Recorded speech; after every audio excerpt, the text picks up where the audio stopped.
Chilly November morning. It's early November. Halloween was 2 days ago, and I think it's Day of the Dead right now.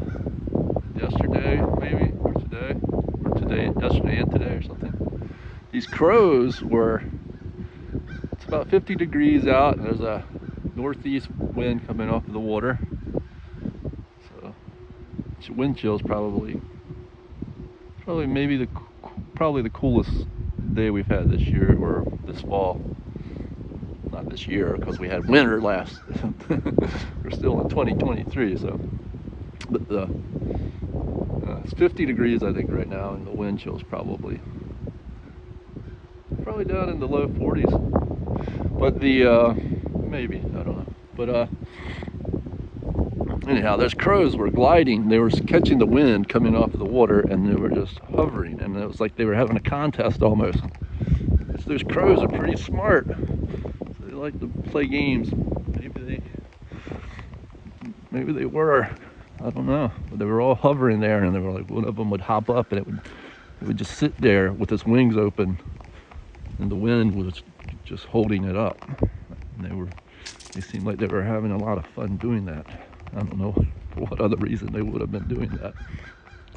But those crows, who knows? They're very smart birds. And anyhow, so I'm trying to use this cold weather to activate tap into my what is it, the parasympathetic nervous system. So when we allow ourselves to get a little bit cold, I'm not wearing a lot of heavy clothes, you can kind of stimulate your endocrine system, and it helps you to really kind of wake up and to get some adrenaline and some things going, and it helps you focus on what's in front of you. So it's a nice way to use nature to help you kind of strengthen your mind and your body, and it's good for your immune system too. It's been shown. Allow yourself to get a little bit cold. Obviously, you don't want to get into a dangerous situation. You don't want to go out and freeze. You don't want to go out into the cold without a plan for safety, and not having warm gear. If you're going out camping or something, obviously you gotta keep yourself warm. That's not the kind of thing you do if you're walking around here when it's 50 degrees in shorts and whatever. That's just enough to keep you kind of invigorated. So that's kind of what the deal is. And you can get cold water, and that can help lower inflammation. But it definitely does a lot. Turns a lot of things on in our bodies. Humans nowadays don't spend as much time outdoors, and we certainly don't allow ourselves usually to get exposed to the cold and everything as much as we would have thousands of years ago. So we need to kind of be aware of that. And same with the way we eat. Try to eat good, healthy foods, and just be aware of all these things. The best medicine is prevention. We don't want to do things that allow us to get unhealthy.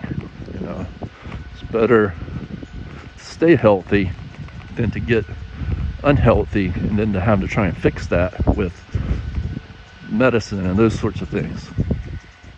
We only really want to have to use medicine and that kind of stuff when there's been an accident or something that's sort of out of our control. We don't want to be relying on medicine to try and fix things that we could have just avoided through good, healthy living. And we're all going to have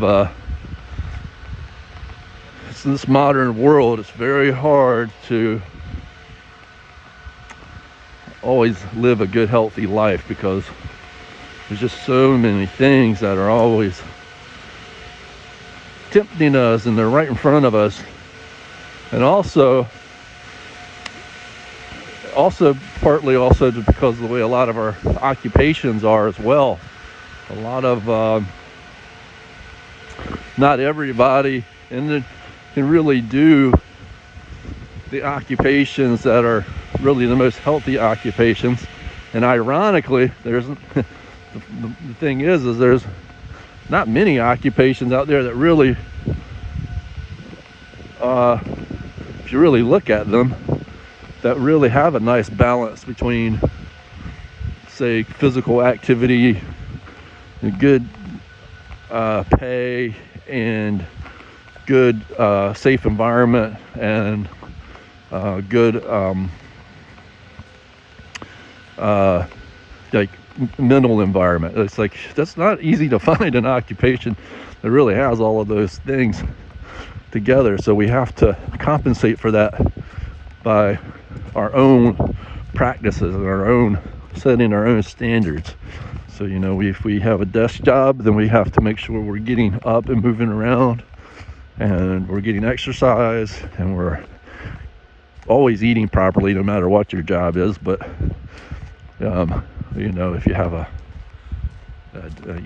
desk job, then you need to be, you know, aware of, usually because you don't have as much physical activity going on, so you got to be aware of not eating but too much and all that kind of stuff. And a lot of times people want to go out and they want to eat a lot. That's the way they socialize. So you got to kind of be aware of, you know, having your own, you know, your own diet and your own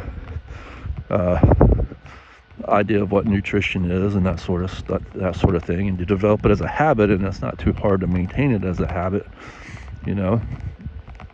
And then we have other jobs that might be you know, outdoor jobs and physical jobs to some degree, but they don't really provide the right amount of movement and that kind of thing. They're jobs that are sort of, they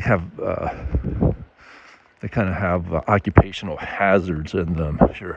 You might be outdoors, but you're not really moving your body in a healthy way and that kind of thing, or stuff like that. Or, you know, it's just you got to take your health into your own hands. That's basically what I'm trying to say, is that very few people, if you are lucky enough to be able to get into an occupation where it has all the nice right balances for health and wellness, and that's a really nice thing. And then you know, but then you have to love that too. So, you know, reason to do something that you don't love, so whatever that might be, or it's not your thing. So, you know, if you know, so in other words, you got to plan these things for yourself and be aware of them and educate yourself on what health is and wellness is, and be able to listen to your body and your mind, and that way you can make adjustments for whatever life that it is that you're